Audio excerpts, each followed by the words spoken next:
کہ حضور صلی اللہ تعالی علیہ وسلم اور ابو بکر صدیق رضی اللہ تعالیٰ عنہ کی دوستی اس وقت ہوئی تھی جب صدیق اکبر کی عمر 16 سال کی تھی اور حضور صلی اللہ علیہ وسلم کی عمر مبارک 18 سال کی تھی.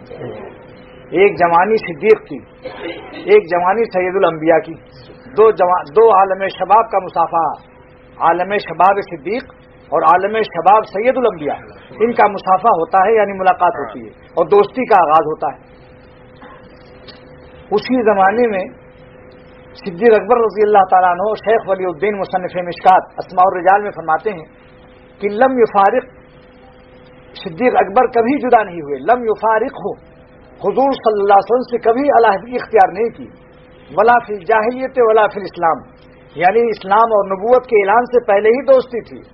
یہاں محبت تو وہ ہے، محبت ہوتی ہے تو پہلے ہی سے مناسبت ہوتی ہے. آدمی آدمی سے ملتا ہے دل، مگر کم کسی سے ملتا ہے. جس سے محبت ہونی ہوتی ہے پہلے ہی سے دل اس سے مل جاتا ہے. نظر سے نظر ملتے ہی اس سے مناسبت محسوس ہوتی ہے، کشش.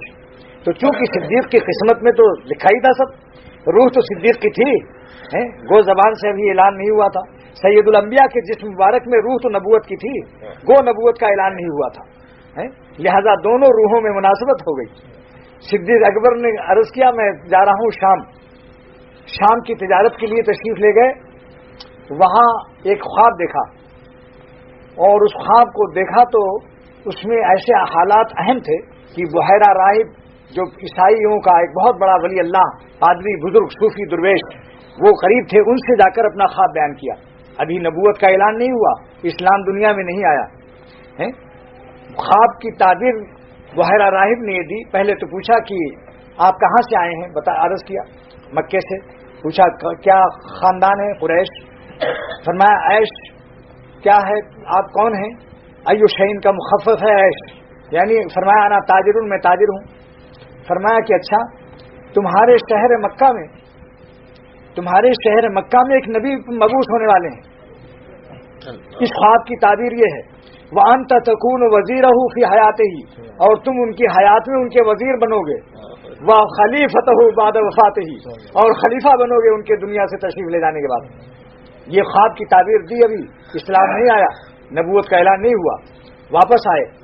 علامہ شیخ ولی الدین روایت نقل کرتے ہیں، شیخ جلال الدین علامہ جلال الدین علامہ سیوطی رحمۃ اللہ علیہ خصائص کبریٰ جلد نمبر 1، خصائص کبریٰ کی 2 جلدوں میں حضور صلی اللہ علیہ وسلم کے خصوصیات پر عربی میں ایک کتاب لکھی گئی ہے جس کے اندر 2 جلدیں ہیں، وہ لگی ہوئی ہیں وہاں.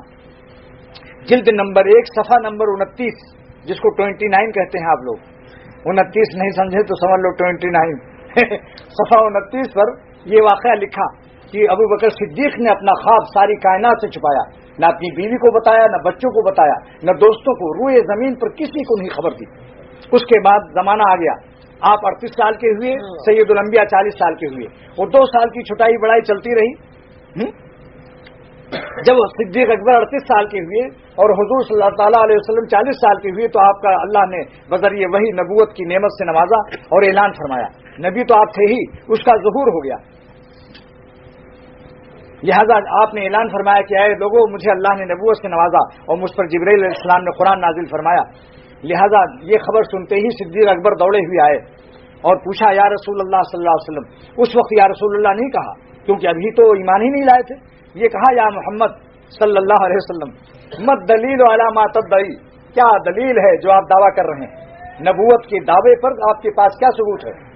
حضور صلی اللہ تعالی وسلم نے ارشاد فرمایا کہ الدلیل علی ما ادعی، جس چیز کا محمد صلی اللہ علیہ وسلم دعویٰ کر رہے ہیں اس پر دلیل رویا کا تیرا وہ خواب ہے، التی رأیتھا بالشام، جو تو نے شام میں خواب میں دیکھا تھا، اور وہ اثر اور تو نے چھپایا اس کو ساری کائنات سے، مگر میرے رب نے مجھے اطلاع کر دی بذریعہ جبرائیل علیہ السلام. بس یہ خبر سنتے ہی ابو بکر صدیق نے فعانقہ معانقہ کیا، حضور سے چپک گئے. دیکھو جب خوشی کی بات ہوتی ہے تو آدمی آج بھی گلے لگ جاتا ہے. صدیق اکبر مارے خوشی کے کہ اللہ نے ہمیں اپنے نبی کی خبر پہلے سے دے دی. قسمت کی بات ہوتی ہے دوستو، یہ بڑی خوش نصیبی، بہت بڑی صدیق کی خوش نصیبی تھی. لہذا مارے خوشی کے شکر نعمت کے طور پر لپٹ گئے.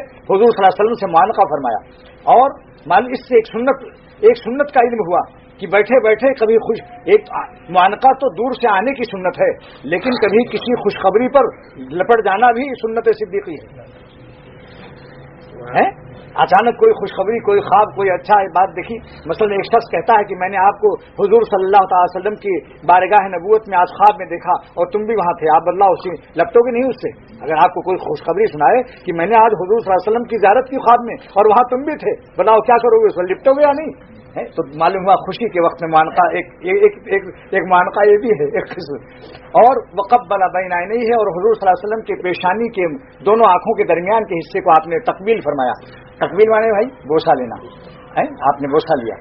اور یہ اس پر جو عنوان قائم کیا ہے علامہ جلال الدین سیوطی تفسیر جلالین کے مصنف نے کہ کان اسلام و ابی بکر بسبب الوحی، صدیق اکبر کا ایمان وحی الہی سے تھا، پہلے ہی سے سب معاملہ تھا، اور یہ آسمانی یعنی وحی الہی سے آپ کا اسلام مقدر ہو چکا، اور اس کی اطلاع بذریعہ خواب آپ اللہ تعالیٰ نے آپ کو عطا فرمائی.